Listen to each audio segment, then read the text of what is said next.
నమస్తే అండి. ఓం శ్రీ గురుభ్యో నమః. ఓం శ్రీ గణాధిపతయ నమః. ఓం శ్రీ మాత్రే నమః. ఈరోజు మనము 2026 సంవత్సరము ద్వాదశ రాశుల వాళ్ళకి ఎలా ఉండబోతుంది అండ్ మనకి గ్లోబల్ లెవెల్లో ఎలాంటి పరిస్థితులు మనకి ఎదురవుతాయి, జియో పొలిటికల్ ఇష్యూస్ అవ్వచ్చు, లేకపోతే వాతావరణానికి సంబంధించి ఇష్యూస్ అవ్వచ్చు, పొలిటికల్ లీడర్స్ కి ఎలా ఉండబోతుంది, మనకి రెసెషన్ ఏమైనా వస్తుందా, ఉద్యోగాలకి సంబంధించి ఐటీలో ఎలాంటి డెవలప్మెంట్స్ అవుతాయి, ఈ గ్రహగతులని బట్టి మనము డిస్కస్ చేసుకునే ప్రయత్నం చేద్దాము. కానీ దానికంటే ముందు మనకి జనరల్ గా మేజర్ గా మనము 4 గ్రహాల ట్రాన్సిట్స్ ని బట్టి మనకి ఈ డిఫరెన్సెస్ అనేవి తెలుస్తూ ఉంటాయి అన్నమాట. సో మనకి ఇక్కడ గురువు, శని, రాహు, కేతువుల యొక్క గోచార సంచారం ఎలా ఉండబోతుంది అండ్ 2026 సంవత్సరంలో వచ్చే గ్రహణాల వల్ల మనకి ఎంతవరకు ఇంపాక్ట్ ఉంటుంది, వ్యక్తిగతంగా యాజ్ వెల్ యాజ్ మనకి గ్లోబల్ లెవెల్లో ఎలాంటి చేంజెస్ వస్తాయి అనే విషయం పైన మనము డిస్కస్ చేసుకుందాము. కానీ దానికంటే ముందు మనకి ఈ ట్రాన్సిట్స్ ఎప్పుడు జరుగుతున్నాయి, ఈ గ్రహణాలు ఎప్పుడు అవుతుందో ఆ డేట్స్ కూడా వివరిస్తాను. సో మనకి మొదటగా చూసుకుంటే గనక గురు గ్రహాన్ని తీసుకుంటే జనవరి 1 నుంచి మార్చి 11 వరకు కూడా గురువు వక్రిగతిలో సంచారం చేస్తూ మిథున రాశిలో సంచారం జరుగుతుంది.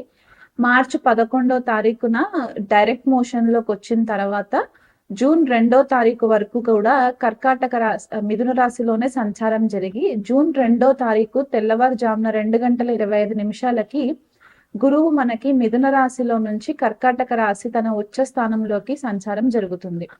జూన్ 2 నుంచి చూసుకున్నట్లయితే మనకి అక్టోబర్ 31 వరకు కూడా గురువు కర్కాటక రాశిలో సంచారం చేస్తూ తర్వాత మనకి సింహరాశిలోకి ఎంట్రీ ఉంటుందన్నమాట. ఈ 31 ఎప్పుడైతే సింహరాశిలోకి గురు సంచారం జరుగుతుందో ఆల్రెడీ అక్కడ కేతు సింహరాశిలో ఉంటారు కాబట్టి ఇక్కడ గురు కేతువుల యుతి సింహరాశిలో జరుగుతుంది.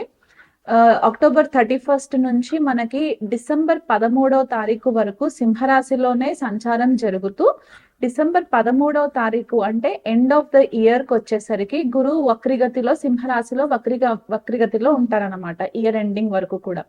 సో ఇలాంటి ట్రాన్సిట్ గనక మనము చూసుకున్నట్లయితే గురువు ఒకటే సంవత్సరంలో 3 రాశులని మారడం అనేది మనకి కనిపిస్తుంది.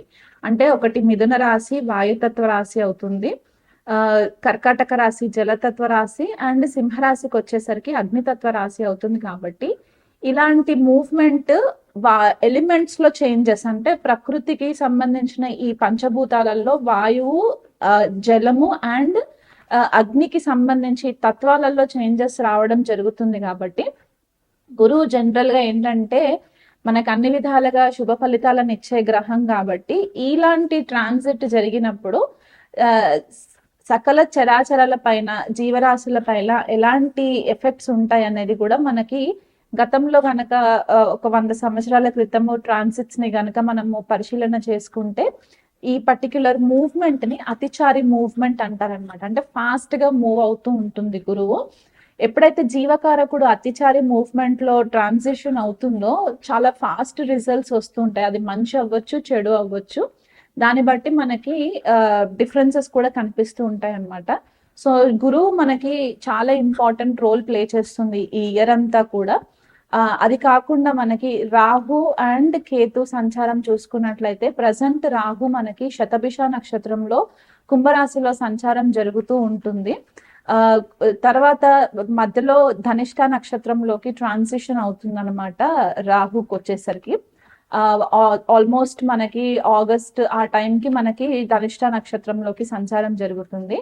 కేతు కనుక చూసుకున్నట్లయితే ప్రజెంట్ మనకి జనవరి 1 నుంచి మార్చ్ 29 వరకు కూడా పూర్వ ఫాల్గుని నక్షత్రము సింహరాశిలో సంచారం జరుగుతూ తర్వాత కేతు మఖ నక్షత్రంలోకి సంచారం జరుగుతుంది. మకర రాశి వాళ్ళకి 2026 రాశి ఫలాలు ఎలా ఉన్నాయో చూద్దాము.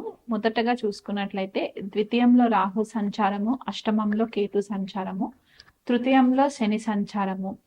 మన గురువుని చూసుకున్నట్లయితే కనుక మొదటి ఫస్ట్ హాఫ్ అంటే జూన్ 2వ తారీఖు వరకు కూడా గురువు షష్ఠ స్థానంలో సంచారము, తర్వాత సప్తమ స్థానంలోకి సంచారము, జూన్ 2వ తారీఖు నుంచి అక్టోబర్ 31 వరకు సప్తమంలో సంచారము, అక్టోబర్ 31 నుంచి డిసెంబర్ ఎండింగ్ వరకు కూడా కేతుతో కలిసి మనకి అష్టమ సంచారం అనేది కనిపిస్తుంది. సో ఇలాంటి గ్రహగతుల్ని గనక చూసుకున్నట్లయితే అండ్ మనకి డిసెంబర్ 5వ తారీఖు తర్వాత రాహు కేతువులు మార్పు జరుగుతుంది అనమాట. సో రాహు వచ్చేసి మీ రాశిలోకే సంచారం జరగడం, అంటే మకర రాశిలోకే రాహు సంచారము, అండ్ కేతు వచ్చేసి సప్తమ స్థానంలో కర్కాటక రాశిలో సంచారం జరగడం. కాబట్టి ఇలాంటి గ్రహస్థితిని చూసుకున్నట్లయితే మకర రాశి వాళ్ళకి ఆర్థికంగా ఈ సంవత్సరం చాలా ఫేవరబుల్ రిజల్ట్స్ వస్తాయి. ఎందుకంటే ద్వితీయ స్థానంలో రాహు సంచారం జరుగుతుంది కాబట్టి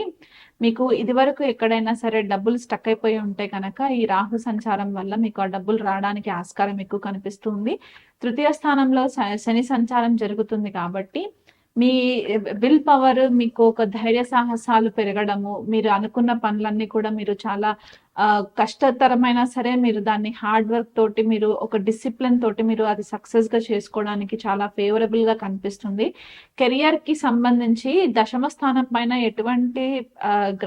ఎటువంటి నెగిటివ్ ఇన్ఫ్లుయెన్స్ లేదు. ఎందువల్ల అంటే షష్ఠ స్థానంలో గురు సంచారం ఉన్నా సరే అది దశమ స్థానం పైన గురు యొక్క వీక్షణ పడుతుంది కాబట్టి కెరియర్ లో కూడా ఇది వరకు ఎక్కడైనా స్టక్ అయిపోయి ప్రమోషన్స్ రావట్లేదు అని అనుకుంటే కనుక ఈ సంవత్సరం మీకు రావడానికి కూడా మంచి ఆపర్చునిటీ కనిపిస్తుంది.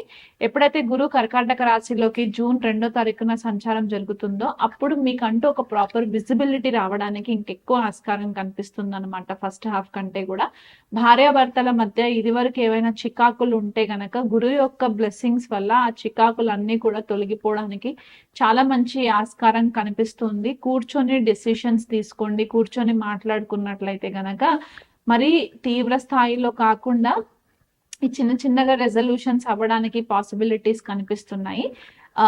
స్టూడెంట్స్ కి మాత్రము కొద్దిపాటిగా చదువు విషయంలో కొద్దిగా డిస్ట్రాక్షన్ అనేది కనిపిస్తుంది. ఎందువల్ల అంటే తృతీయ స్థానంలో ఉన్న శని సంచారము పంచమం పైన దృష్టి పడుతుంది. ఎందువల్ల అంటే తృతీయం నుంచి తృతీయ దృష్టితోటి పంచమం పైన దృష్టి పడుతుంది. కాబట్టి మీ మొదటి సంతానంకి సంబంధించి ఆరోగ్యం విషయంలో కొద్దిగా చేంజెస్ రావడము, లేదా వాళ్ళ పిల్లల యొక్క ఎడ్యుకేషన్ విషయంలో కూడా కొద్దిపాటిగా చేంజెస్ రావడం అనేది, డిస్ట్రాక్షన్ అవ్వడం అనేది కనిపిస్తుంది. ఎవరైనా మకర రాశి వాళ్ళ పిల్లలు టీనేజ్ గ్రూప్ లో ఉంటే గనక వాళ్ళని కొద్దిపాటిగా మానిటర్ చేస్తూ ఉండండి. మకర రాశి వాళ్ళు టీనేజ్ లో ఎవరైనా ఉంటే కనుక వాళ్ళని కూడా పేరెంట్స్ మానిటర్ చేస్తూ ఉండండి. ఎందువల్ల అంటే వీళ్ళు కొద్దిగా దారి తప్పే ఛాన్సెస్ కనిపిస్తున్నాయి శని వల్ల. కొద్దిగా అలసత్వం పెరగడము, కొద్దిగా లేజినెస్ ఇట్లాంటివన్నీ కూడా కనిపిస్తున్నాయి. అష్టమంలో కేతు సంచారం జరుగుతుంది కాబట్టి మీకు ఆధ్యాత్మికత పైన కొద్దిగా ఇంట్రెస్ట్ పెరగడము, జ్యోతిష్యం పైన కొద్దిగా ఇంట్రెస్ట్ పెరగడము, ఏదైనా నేర్చుకోవాలి, మెడిటేషన్ నేర్చుకోవాలి, యోగా ప్రాణాయామాలు చేయడానికి కూడా ఇది మంచి ఆపర్చునిటీగా కనిపిస్తుంది. కాబట్టి ఓవరాల్ గా చూసుకుంటే గనక మకర రాశి వాళ్ళకు కూడా ఈ 2026 సంవత్సరము కొద్దిపాటిగా గత కొన్ని సంవత్సరాల కంటే కూడా ఈ 2026 చాలా మంచి ఫేవరబుల్ రిజల్ట్స్ ఇవ్వడానికి ఆస్కారం కనిపిస్తుంది. సర్పగ్రహ దేవత ఆరాధన చేసుకుంటూ ఉండండి. అంటే రాహుకేతుకి రెగ్యులర్ గా మంగళవారము బుధవారము గనక మీరు సుబ్రహ్మణ్యేశ్వర స్వామి ఆలయాలు విజిట్ చేసిన, దగ్గరలో ఉన్న పాము పుట్టలో పాలు పోసినా కూడా మీకు మంచి ఫేవరబుల్ రిజల్ట్స్ వస్తాయి. గురు షష్ఠ స్థానంలో ఉంటారు కాబట్టి ఫస్ట్ హాఫ్ అంతా కూడా మీరు వీలైనంత మట్టుకు గురుపాదుక స్తోత్ర పారాయణం చేసుకోవడము, దగ్గరలో ఉన్న గోశాలలో గురువుకి ఆవుకి గ్రాసం పెట్టడము, గురువుకి శనగలు దానం చేయడము, ఇలాంటివి చేసుకోవడం వల్ల కూడా ఆగిపోయిన పనులన్నీ కూడా మీకు మళ్ళీ ఫేవరబుల్ రిజల్ట్స్ ఇవ్వడానికి ఆస్కారం ఉంటుంది.